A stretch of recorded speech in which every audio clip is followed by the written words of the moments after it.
तो आखिर ऐसी क्या बात हो गई कि एशियन पेंट टॉप से नीचे गिरते ही जा रहा है। तो मेन पॉइंट यहाँ पे ये है कि अभी एशियन पेंट की क्या मार्केट कैप की बात की जाए तो यहाँ पे उसका 2,38,000 मार्केट कैप है, जो कि पेंट इंडस्ट्री में मार्केट लीडर कंपनी है। पेंट सेक्टर में टॉप कंपनी है, मार्केट लीडर है, सबसे मार्केट शेयर इसी का है। अगर यहाँ पे मेन पॉइंट करें तो इस कंपनी को 80 साल हो चुके हैं कंप्लीट, और डिविडेंड भी अच्छा खासा दे देती है कंपनी। और रिटर्न ऑन कैपिटल एम्प्लॉय की बात करें तो 37% से बढ़ते नज़र आ रहा है हमें। आरओई भी 30% के ऊपर है, और बुक वैल्यू ₹188 है। तो अभी मेजर दिक्कत कहाँ आ रही है कंपनी की? कंपनी मार्केट लीडर है, इंडस्ट्री की टॉप है, मार्केट शेयर अच्छा खासा है, फिर भी कंपनी का शेयर क्यों क्रैश हो रहा है? चलिए चलते हैं कंपनी के रिजल्ट की तरफ। तो अभी यहाँ पे क्वार्टरली रिजल्ट की बात करें तो अगर हम इसको ईयर ऑन ईयर और क्वार्टर बाय क्वार्टर अगर इसको एनालिसिस करें तो हमें देखने को मिलेगा यहाँ पे। तो यहाँ पे सेल्स की बात की जाए तो अभी जून क्वार्टर में था 8,970 करोड़ का सेल्स। उसके पहले क्वार्टर में मार्च में था 8,731 करोड़ का सेल। हालांकि ये सेल्स भी ज़्यादा कुछ बड़ा नहीं है जून क्वार्टर में भी, और अभी जो क्वार्टर का रिजल्ट आया है सितंबर का, वहाँ पे ओनली 8,000 करोड़ का सेल्स करा है कंपनी ने। एक्सपेंसेस की भी बात की जाए तो इस सितंबर क्वार्टर में 6,788 करोड़ के एक्सपेंसेस है।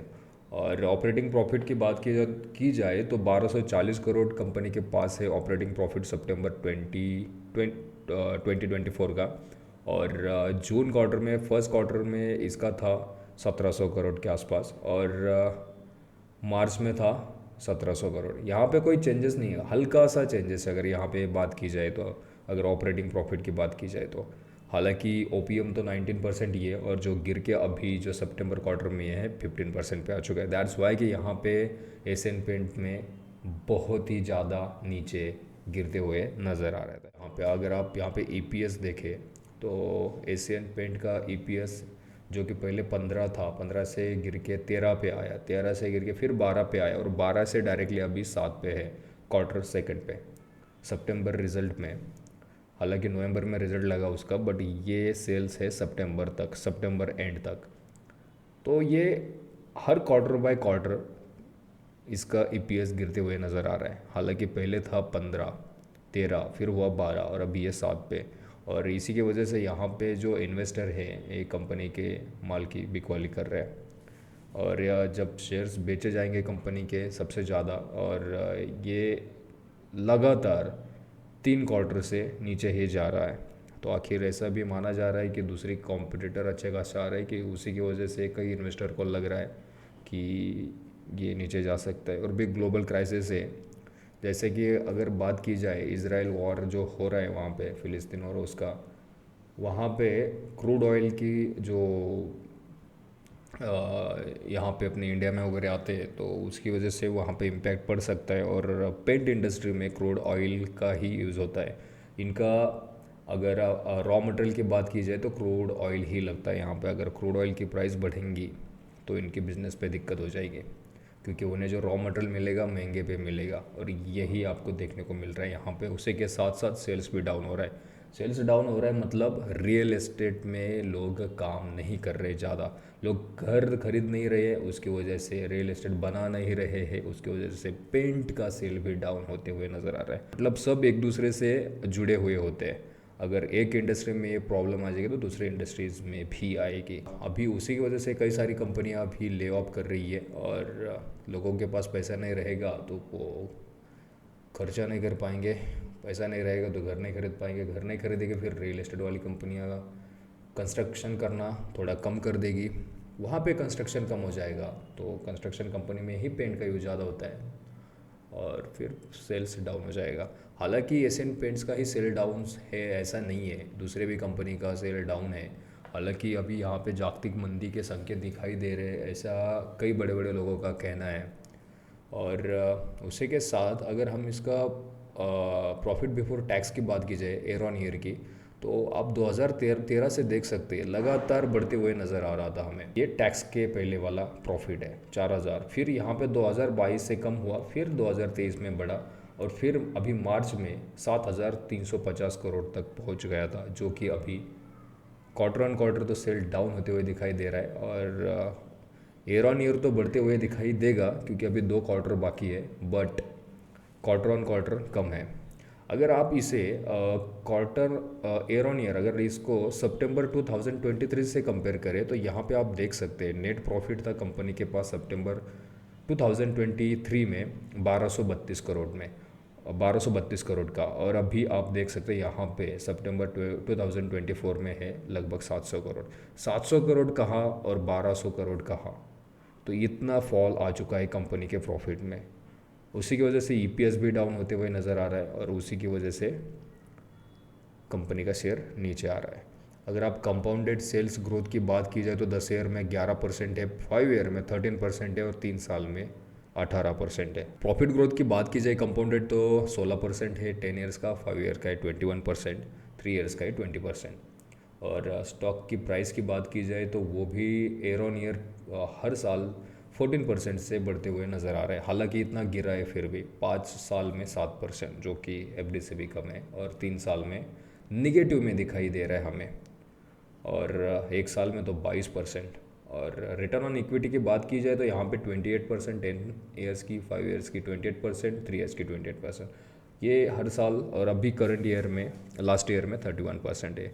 तो यहाँ पे अच्छा खासा दिखाई दे रहा है। ऐसा नहीं है कि फंडामेंटली कंपनी में कोई दिक्कत है, कंपनी में कोई भी दिक्कत नहीं है। अगर इसकी बैलेंस शीट देखी जाए तो कंपनी के पास अभी रिजर्व 18 करोड़, 18,000 करोड़ के रिजर्व पड़े as per second quarter result. तो इतने सारे रिजर्व पड़े हैं। अगर बोरोइंग की बात की जाए तो बस 2,500 का कर्जा है एशियन पेंट के ऊपर, वो भी लॉन्ग टर्म है या शॉर्ट टर्म वो भी देख लेते हैं। अगर लॉन्ग टर्म बोरोइंग की बात की जाए तो वो ना के बराबर है, 87 करोड़, मतलब कुछ भी नहीं है। वो तो ऐसे ही चुका देगी क्योंकि कंपनी के पास ही रिजर्व पड़ा है 18,000 करोड़ का। और अगर यहाँ पे शॉर्ट टर्म बोरोइंग की बात की जाए तो 1,000 करोड़ का है, निग्लिजिबल है, आप इसको इग्नोर कर सकते हैं। क्योंकि ये तो कंपनी को, मतलब इतनी कंपनी बड़ी है, 2 लाख करोड़ के भी ऊपर मार्केट कैप है, तो 1,000 करोड़ कुछ भी नहीं है यहाँ पे। जिनके रिजर्व के मुकाबले अगर बात की जाए तो बहुत कम है। तो यहाँ पे कंपनी के ऊपर कोई डेट नहीं है, कोई कर्जा नहीं है। हालांकि ये तो निग्लिजिबल है, मतलब ना के बराबर है, नहीं ही मान लीजिए आप इसे।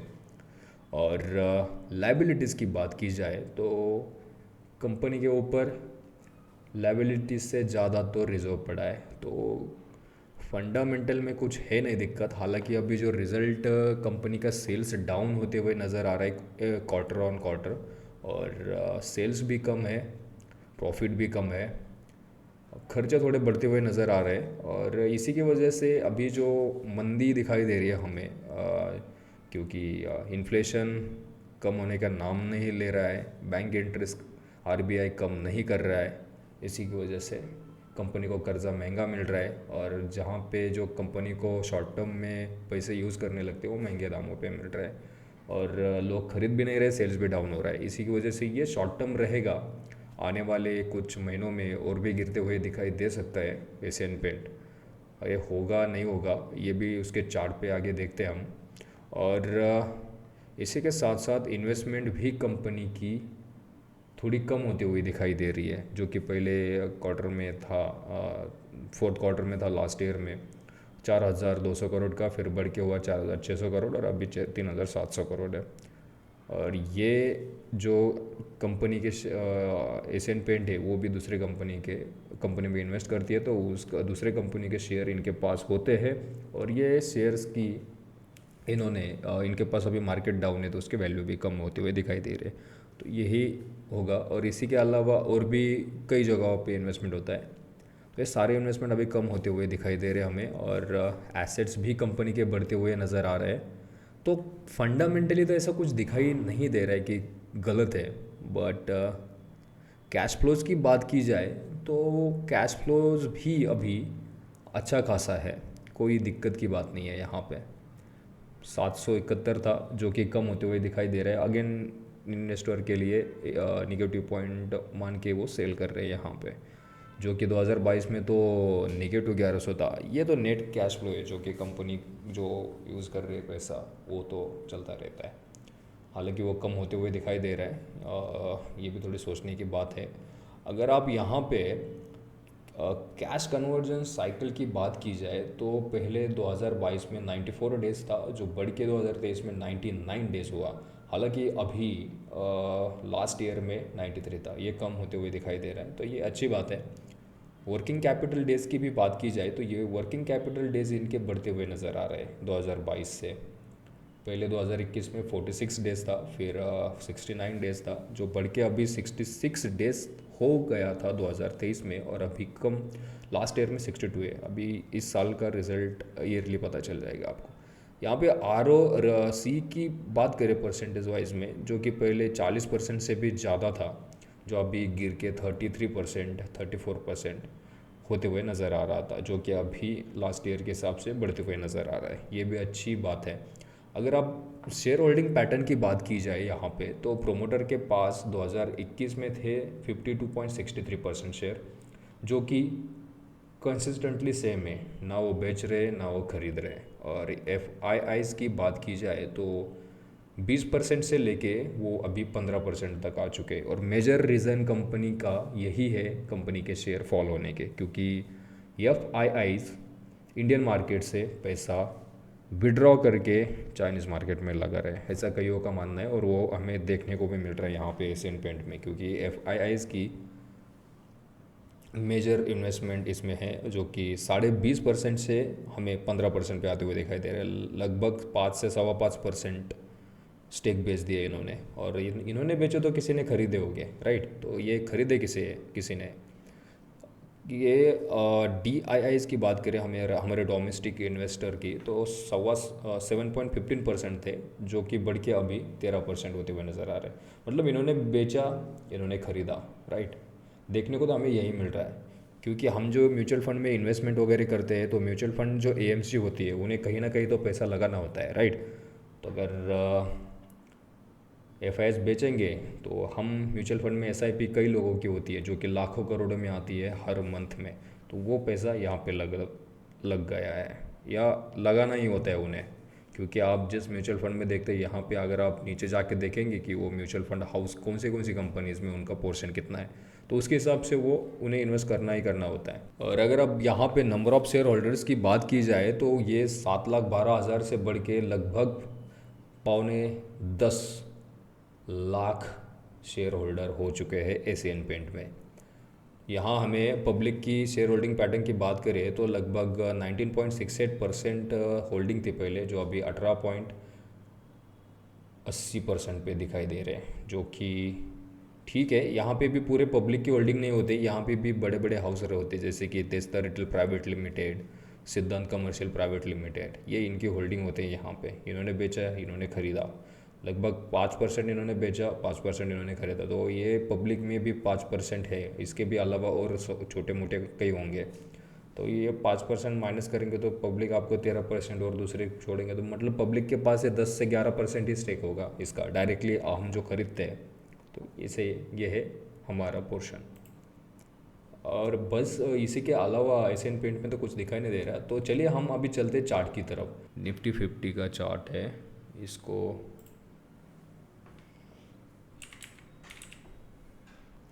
तो अगर हम डेली से देखें तो ये, एक मिनट,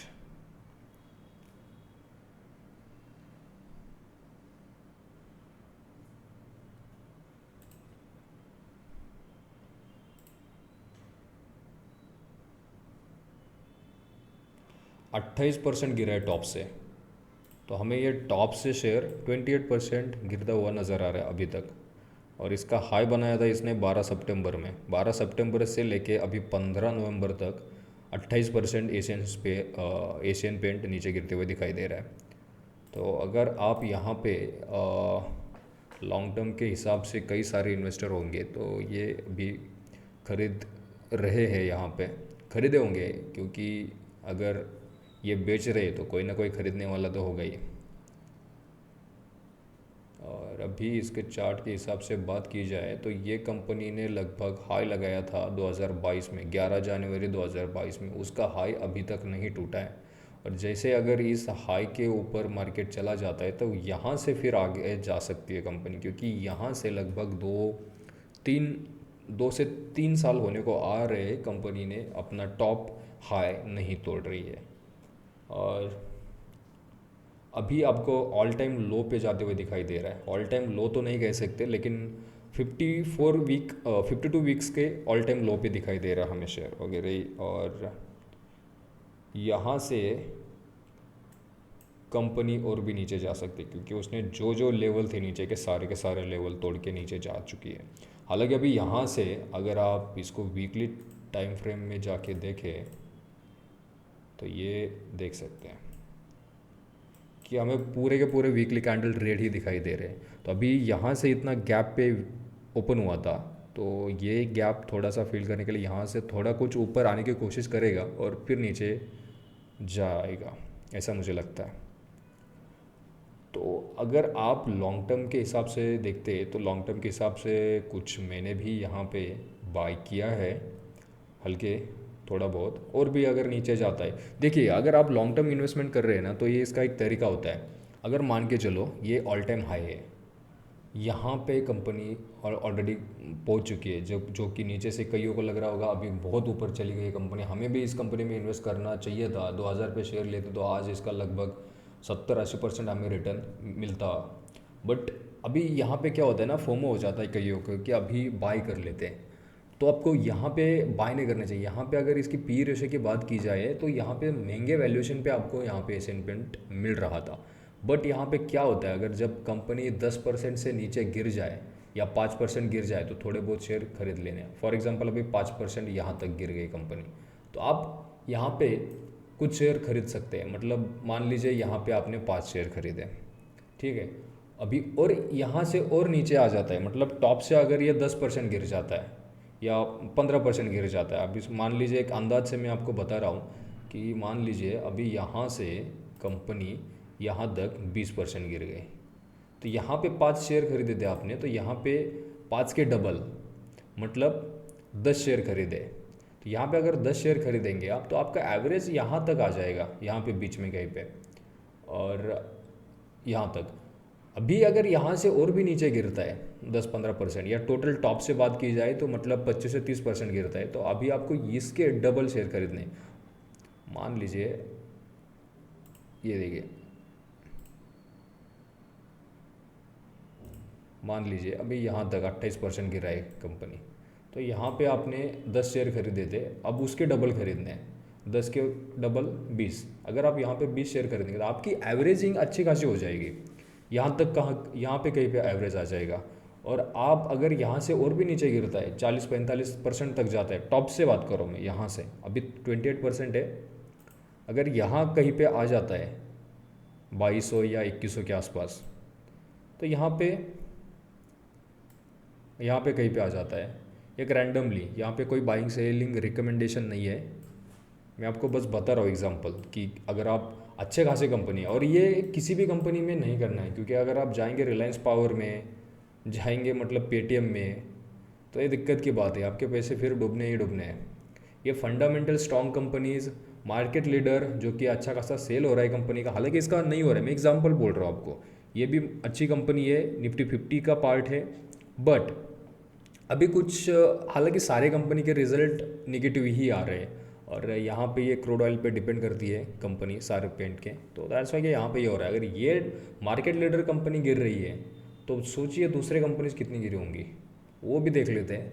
सबसे पहले देखिए, अगर यहाँ पे आपने 20 शेयर खरीदे तो यहाँ पे उसके डबल खरीदने, 20 मतलब 40 शेयर खरीदने। अगर आप यहाँ पे 40 शेयर खरीदेंगे तो आपका एवरेजिंग जो प्राइस है, आपका एवरेजिंग प्राइस लगभग यही यहाँ पे कहीं पे आ जाएगा। मैं आपको बता देता हूँ, आपका एवरेजिंग प्राइस यहाँ पे कहीं पे आएगा, मैं अंदाज से बोल रहा हूँ। तो जब अगर यहाँ से बाउंस बैक करेगा तो आपको यहाँ से 2200 रुपये से अगर इसका भी हाई तोड़ देता है या यहाँ तक आ जाता है 3400, तो आपको कितना रिटर्न मिलेगा। मान लीजिए यहाँ पे है फंडामेंटल स्ट्रॉन्ग कंपनीज में, अगर आपने किया तो देखिए लगभग लगभग 50% आपको रिटर्न मिल रहा है यहाँ से। तो ये होती है अच्छे खासे फंडामेंटल स्ट्रॉन्ग कंपनीज़ में थोड़ा सा एनालिसिस करके, टेक्निकल, फंडामेंटल, कंपनी के कैसा काम कर रही है, कंपनी के ऊपर कोई कर्जा तो नहीं है, एक कई सारी चीज़ें देखते हुए अगर आपको अच्छे वैल्यूएशन पे मिले तो आपको अच्छा खासा रिटर्न मिल सकता है। अगर ये क्या होता है ना कि कभी भी अगर मार्केट में निगेटिव सिनेरियो है या निगेटिव है, गिरते हुए जल्दी गिरेगा नीचे, बट ऊपर जाने में जितने समय में, मान लीजिए 10 दिनों में अगर ये नीचे गिरा है तो ये 10 दिनों में नहीं जाएगा ऊपर, इसको कई महीनों लग सकते हैं ऊपर जाने में, इस लेवल तक जाने में। क्योंकि गिरने पे मार्केट 50% गिरता है, बट ऊपर जाने में उसको 100% बढ़ना होता है ना। मतलब मान लीजिए कई किसी शेयर की प्राइस 100 रुपये है, अगर यहाँ पे है 100 रुपये मान लीजिए यहाँ पे, तो अगर ये कंपनी की प्राइस, फॉर एग्जांपल मान लीजिए कि इसकी प्राइस 100 रुपये है, तो 100 रुपये से 50% गिरा तो यहाँ तक आ जाएगा, बट 50% से उसको 100% बढ़ना पड़ेगा। 50% का 100% कितना है, 50 100 हो जाएगा। तो इसको यहाँ तक आने के लिए 100% मतलब डबल होना पड़ेगा, डबल होना पड़ता है। तो इसके लिए यहाँ पे टाइम लगता है। कईयों को लगता है कि कोई भी कंपनी में शेयर खरीदेंगे, बहुत अच्छे खासे दामों पे मिल रहे, 50% 70% नीचे गिरी है तो आराम से बढ़ जाएगा, बट ऐसा नहीं होता है। अगर वो फंडामेंटली स्ट्रांग नहीं है, पंप एंड डंप होता है, तो संभल के रहिएगा ऐसी कंपनियों से। तो बस यही है मेन रीज़न। अगर आपको अच्छे खासे कंपनीज़ में इन्वेस्ट करना है तो थोड़ा एनालिसिस करिए, आपके जो भी इन्वेस्टर एडवाइज़र है उनसे सलाह मशवरा करिए, आप सीखिए, सीखेंगे तो आपको भी पता चल जाएगा। ऐसा कोई बहुत बड़ा रॉकेट साइंस नहीं है, अच्छा खासा 5-6 महीने 1-2 साल, साल की भी बात नहीं लगेगी। अगर आप डीपली डेली डेली अच्छे से एनालिसिस करेंगे, ठीक से समझेंगे, तो कोई कोर्स की ज़रूरत नहीं पड़ेगी आपको, आराम से 1 साल में सीख जाएंगे आप। हालांकि और जैसे आपका एक्सपीरियंस बढ़ेगा 2-3 साल, आप खुद पिक करेंगे अच्छा अच्छा स्टॉक। इतना भी नहीं लगता, बट मैक्सिमम मैं बोल रहा हूँ आपको। ऐसा नहीं कि मतलब आज देखा आपने, कईयों को लगता है कि किसी का कोर्स करेंगे तो रातों रात अमीर बन जाएगा। ऐसा नहीं होता है दोस्त, ऐसा कभी भी नहीं होता है। जब तक आप पानी में नहीं उतरोगे ना, तो उसकी गहराई अब तो आपको तब तक नहीं पता चल जाती है। तो ऐसे ही आप मतलब नहीं कर सकते, प्रैक्टिकल करना होता है।